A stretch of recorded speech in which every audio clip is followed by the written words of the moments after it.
Hello and welcome to Unqualified Opinions. I'm Will Beiermann, and by some small miracle, by some amazing act from divine power, we are once again, for the first time in what feels like forever, joined by our college basketball expert, Mr. Jared DeHaan. Jared, how you been?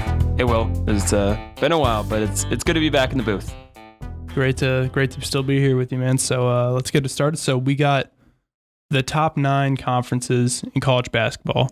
You're going to go down there. Who do you think is going to end up coming out on top? Where are we starting with, Jared? Yeah, so first we're going to start with the American Conference. And at the beginning of the year, you look at the conference and you thought there'd be a few more teams that would be up there doing well. They did just, like Connecticut did just leave the American a couple years ago to go back to the Big East. So that was one team that was usually doing pretty well that's no longer in the conference. I think it's Houston's, to give or take. Like, I think they have a clear shot at it. Marcus Sasser's had a great year. Their only loss was in the Maui Invitational to Wisconsin by 2 points. But other than that, they've beat Butler, they've beat Virginia, and I think they have a game coming up against Alabama at Alabama this coming weekend. I think showing up to that game and either playing hard or winning it, I think they'll turn a lot of heads, and I think it's theirs to win or lose. So we got Cincinnati and Wichita State, 7-2, 6-2 respectively, also toward the top of that conference.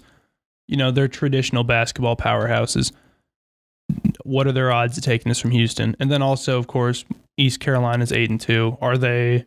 They're not a basketball powerhouse. What are the odds for them?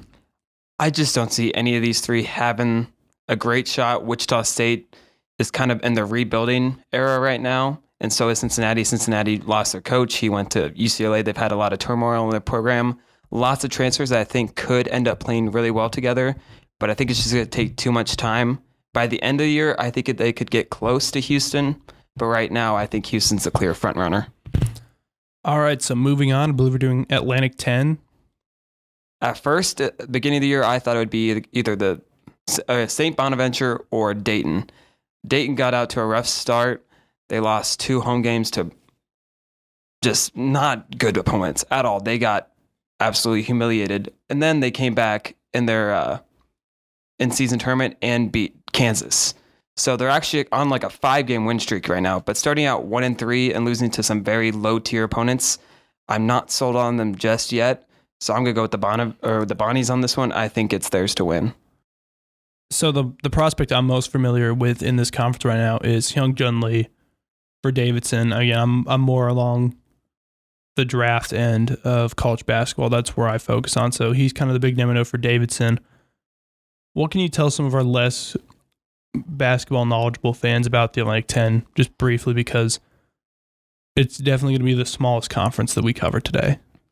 I think they're one that's going to have a lot of teams in that don't make the NCAA tournament, but the NIT, the CBI, and the CIT, which are lesser tournaments, at the end of the year, I think you're going to get several teams from the Atlantic 10. They have some quality on top, but they just don't have the depth as some of our other conferences. They're usually pretty easily able to get 2 teams into the tournament. I'd say 2 or 3 teams this year. I think they're going to be struggling to find that third team. I think St. Louis and Rhode Island could be that third team, along with Davidson, Dayton. I think they're all going to be on that line, but I'm just not 100% sure they're going to be able to make the NCAA tournament without that automatic bid. All right, moving out to the coast. ACC, you've had some concerns about this conference privately. What's going on here, Jared? I mean, I think we all used to think ACC as that big school, like it was the basketball school. There used to be 6, 7 teams, usually just in the top 25, let alone 9 to 10 in the NCAA tournament.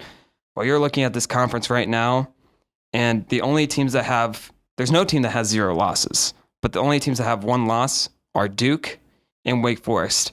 And Wake Forest hasn't played that good of teams yet, so I am not sold on them whatsoever. I'm going to have to see them play some more competition up in the air, but if Duke doesn't win this conference, I will be shocked.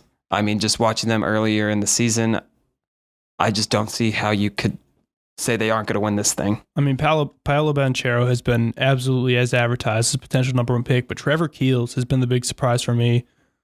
I mean, he was a high recruit, obviously, but he's really came in and made himself like a first-round prospect. Then, of course, Joey Baker is somehow getting minutes. So, big shout out to bench hype guys. Anyone else in this conference looking interesting come tournament time? I mean, North Carolina, Virginia are still two of the big blue chip programs. Miami and Louisville are in there. Syracuse, however you guys say it, I don't really care anymore. They always find a way to kind of come in big during the tournament, and the Beiermann brothers are both just flamethrowers from beyond the arc this year. Yeah, I mean, you pretty much touched all of them. I think Miami and Boston College are two other teams that I think could be on the radar, but they just haven't played enough quality opponents yet, and they are both sitting at 6-3. I'm just not too impressed by them yet. I mean, I think there's going to be maybe 3 or 4 teams from this conference making the NCAA tournament, like a team like Notre Dame, which at the beginning of the year was in the other receiving votes of the AP poll, but they're 3-4. They have not looked the part. Now, you never know. They might get some quality chances in their conference to rack up wins because you got Pitt that was also not projected to be too bad, and they're at 2-6. And then there's a lot of them that are just with 3 and 4 losses. I just don't see how you're going to get that many quality wins in this conference because I think they're just all going to be beating up on each other besides Duke. We'll just go ahead and move on to the Big 12, which is really becoming one of the key basketball conferences every year now. I mean, Baylor, number 2 in the country, 8-0. Iowa State, 8-0 after really kind of falling off the college basketball map for a couple seasons. Kansas, Texas Tech, the usual suspects. But, I mean, their worst program right now is 6-3 Oklahoma State. So what can you tell us about this conference, Jared? I mean, I think this conference is obviously a 4-way race with Texas, Kansas, Baylor, and the surprise of the year, Iowa State. Iowa State last year went 2-22, and they have gone off to an 8-0 start. I would have never expected this. I'm not going to say that they're my favorite right now, but I think they're the one that everybody in the country should be paying attention to. If you do not have them on your radar right now, I think every game that they play, like Thursday night, they play the Iowa Hawkeyes. I think that would be an exceptional game and one that will really tell you if Iowa State's in it or not. Right now, I think it's Baylor's to win. I mean, Kansas against Dayton kind of gave me some, I'm not sure if they're that good this year. I think Baylor's just the most consistent team down the line. Okay, so just looking at their roster quick, they have Isaiah Brockington, 16 points, 7 rebounds a game at the guard spot. Tyrese Hunter's giving 5 assists a game, 2 steals. And Iowa State's been producing some high-quality guards in the last couple of years with Taylor Horton-Tucker and Tyrese Halliburton especially. So, Iowa State, I wouldn't be surprised if they kind of make a big return to the national spotlight soon. Yeah, I'm just really impressed. They were not on my radar just because of how bad they were last year in the couple games I watched, and I was just not impressed. But this year so far, their guard play has been incredible. They have depth down the line and they added a few guys last year, but there was a lot of guys who've just stepped up to the plate and really just been like, this is our year. And I really won't be shocked if we see their name at the top of that list come March. So if you have to make like we said, we're doing our conference championship pick. So who are you picking? You mentioned 4. Who are you taking? I'm going to go with Baylor. I think they're just the most consistent down their depth chart. I think their center and forward play, I think it's Baylor's. Big Matthew Mayer guy, I'm assuming. Oh, yes. All right. Big East, the basketball super conference. The conference for which UConn is rumored to be throwing football all the way for. What's going on here, Jared? Who's winning? I think you got to go with Villanova at this one. They have 2 early season losses, but they are against basically top opponents, opponents that'll be going for the national championship in March and April. The only teams I think that will give them a run for their money right now is Seton Hall and Connecticut. Now, I think UConn has stepped up to the plate. Like, they're expected to be good, but there's been many years when everybody has got their hopes up on Connecticut, and then they just tragically let everyone down. This is the first year in a while I think people were high on Connecticut, and I think they were high on them for a reason. Not because they're Connecticut and they're that ultimate basketball school that had so many great runs. I think they're high on them because this team has talent. This team has depth. This team is pretty youthful too. And I think it's going to be Villanova in the end. But I think Connecticut's going to be right there with them. It's going to be closer than I think people expected at the beginning of the year. And we've talked a lot about, with the last couple conferences, which teams we think could stick around, hang in there, make a run to the tournament. Since so many teams in this conference, pretty much everyone except Georgetown, have not only a winning record, but an exceptional record. Who's fallen off, Jared? Like, who is not going to compete? Who's going to get into the conference portion? And we're just not going to see them. I mean, DePaul has not been good for a while. They're 7-1. Creighton's 7-2, and they have just an extremely young roster. Very little veteran experience there. You got Butler, St. John's has like a major NBA prospect in Julian Champagny. Like, who's fallen off? Give me a couple teams. I think one for sure is DePaul.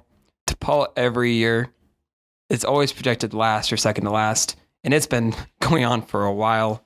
You just look at the team, and they haven't played much for opponents yet. I think DePaul is one that's for sure going to drop off when they start playing. I think they will get wins against Georgetown. Patrick Ewing's team just is not impressive this year. Last year, their run to the NCAA tournament was incredible, but they are not producing that same talent this year. So I'd say DePaul. And Providence at 9-1, I just don't see them doing that well. I think they're going to drop off once they start playing their opponents from their conference. They've had a pretty easy run so far in their non-conference schedule, so I think once they start playing their in-conference teams, they're going to fall off as well. And how do you feel about Seton Hall? Because they have a very no-frills roster, I'd say. Like, they don't have a lot of major, well-known household names on that team. Like, do you think they're still built to hold up anyway? I think they don't have that one guy that just outright shines, but I think they have a cohesive unit that can play really well together at any given moment. So I don't think they're ever going to get blown out of games, but I think there's going to be a lot of games they'll be down to the wire with, and it's just going to see if they can hold up in them. All right, this brings us down to the Big Ten, where we have, brace yourselves, I don't think anyone ever expected to hear this, unanimous national number one Purdue. Regardless of the sport, I don't think that was going to be anyone's prediction, but Matt Painter he's built a program. I just want to give a shout out to Purdue for getting their first number one ranking ever in basketball. That kind of shocked me. I did not realize they'd never been number one, just because year in and year out, you always hear Purdue's name. So it's kind of shocking that this is the first time, but I'm happy for them, and for them to represent the Big Ten right now, I think it's pretty cool. We got Michigan State at 19, Wisconsin at 22, Ohio State at 21. Where do these ranked teams, where do they end up, Jared? How competitive are they going to be toward Purdue? I think all three of those you just said will be in the top five. I will also throw the Fighting Illini up there. They got Kofi Coburn. Homer. They've been riddled by injuries so far. They still don't have a true point guard. He's been out with a concussion. I think once they get full strength, I think they'll compete with those three teams you said, Ohio State, Wisconsin, Michigan State. But I think it's easily Purdue's conference right now. I won't be surprised if they get to the end of Big Ten and they've maybe lost 2 or 3. I think they're going to run away with this conference, honestly. We have Minnesota at 7-0. That's significant in that we saw almost a complete roster teardown. I think Liam Robbins is their best player last season, and Marcus Carr, who was kind of in and out of the team. They're both gone. Pretty much everyone left Minnesota. I was looking at their roster. It's almost entirely transfers, and not like the biggest name ones. How long does Minnesota have before the tables turn? You see, you know how I was talking earlier about the ACC team, Pittsburgh, who was 2-6? Well, the 7-0 Minnesota Golden Gophers won at Pittsburgh by 1 point, and it was at the very end of the game, and it was really low scoring. Watching that game, it was just bad basketball, I'll be honest with you. It would not have looked like it was a 2-5 team versus a 6-0 team at the time. I would have never guessed that. I mean, they did just pick up a pretty decent win at Mississippi State, who is a mid-tier SEC team. But looking down the roster, I just don't think they have enough depth, and they really don't have anybody who is shocking, like, wow, they're a great player. They've got a lot of, they're decent players, and they have a decent starting five. But once you get out of the starting five, I just don't think their bench is going to be able to hold up in a conference like Big Ten when you have a Trace Jackson Davis or a Kofi Coburn or a Gabe Brown. I'm going to give you a couple players. You're going to tell me who you think is the best. I'm going to ask you to leave your Kofi Coburn bias at the door. I'll try. And just do your best. Humor me here, buddy. Coburn, Trace Jackson Davis, EJ Liddell, Keegan Murray. And then, I mean, there's a host of Purdue guys. We'll kind of leave them out of this one. Like, who's the best player in the conference? I mean, throw in Ivy if you want to, because he's definitely in that conversation, but who's the Big Ten's top player? I think you've got to go with EJ Liddell here. I've been able to see EJ Liddell play in person back when he was in high school. And even from then, I'm like, man, wherever this guy commits, he's going to make a difference in that program. And you just watch any of Ohio State's games, man, he is an exceptional player. I think he is the best player in this conference. Now, I don't know if that's going to transition. Like, I don't know if that's going to make him the Big Ten Player of the Year. But I think if you look up just athleticism and just pure basketball talent, I think you got to go with EJ Liddell. And I'm assuming like the short list for Player of the Year is going to be Hunter Dickinson, Trace Jackson Davis, Keegan Murray. Who do you think wins the award? I honestly think it's going to end up going to Kofi Cockburn. Now, I don't think this is because he's the best player, but it's going to be because he just fills up the stat line so much. Mountain West, not a huge name brand wise, but I mean, I think they're the most underrated college, or they're just the most underrated college sports conference to me. They have consistent top 25 schools in basketball and football every single year. Right now, Colorado State, Wyoming, undefeated, Air Force, Fresno State, Utah State, San Diego State, all putting up like some big numbers, getting some big wins.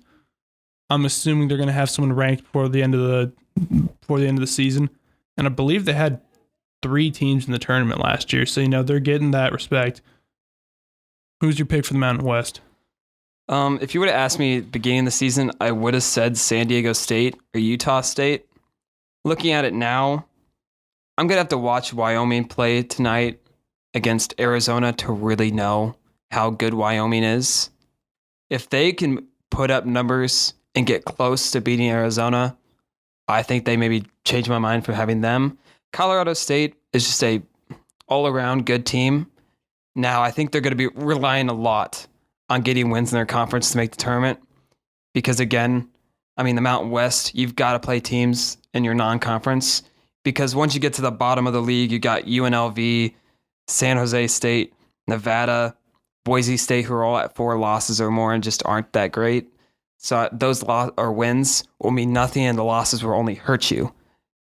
So I think for these teams to have a shot at making the tournament, they're going to have to get through their non-conference as good as possible. 1, 2, 3 losses at most, and just prove during their conference season that they should win. But right now, I'm probably going to go with Wyoming. I think it's going to be really close, but they've got an all-around good team, and I'm actually really excited to see how they play against Arizona.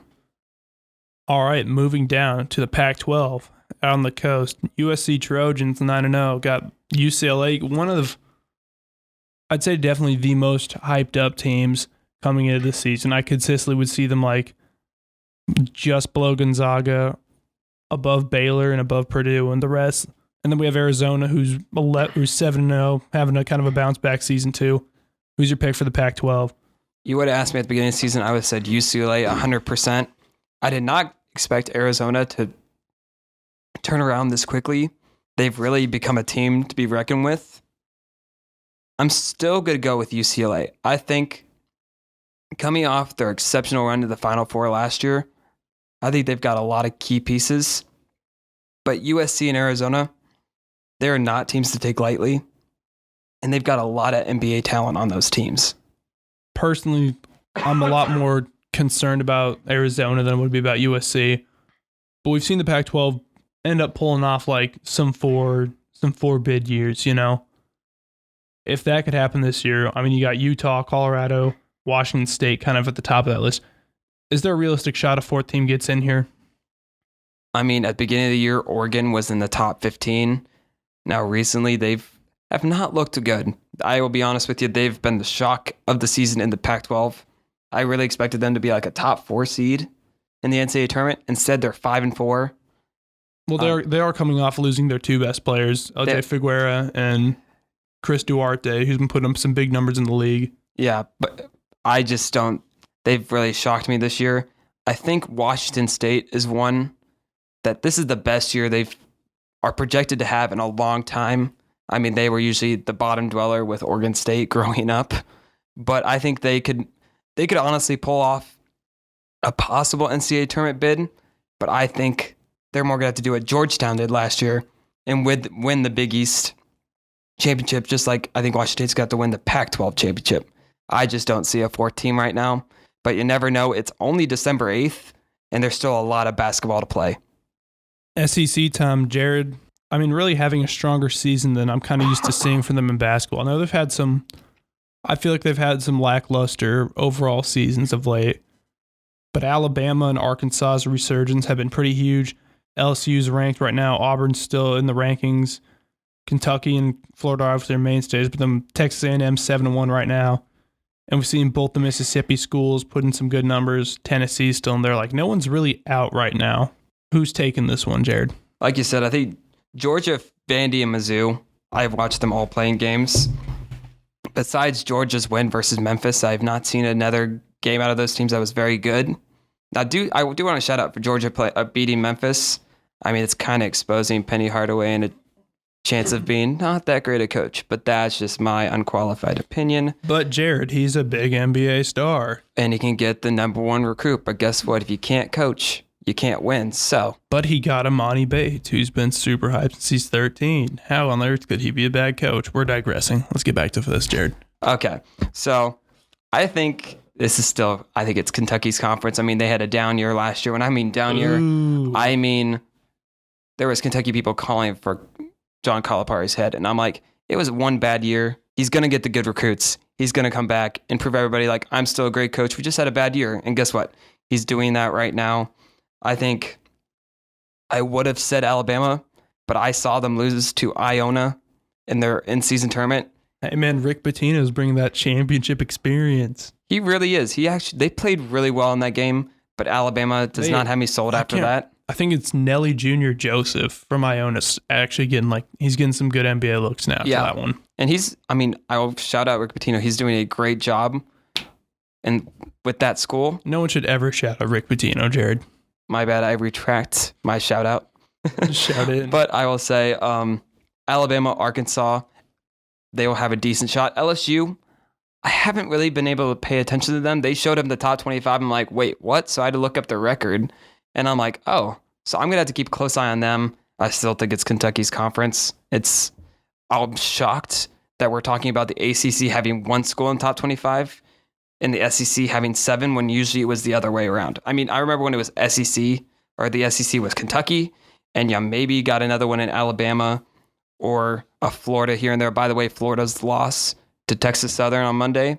Shout out to Texas Southern for their first win of the year and being the 24-point underdog and winning by 15. So if anybody bet on Florida, I bet they're kind of wishing they had their money back there.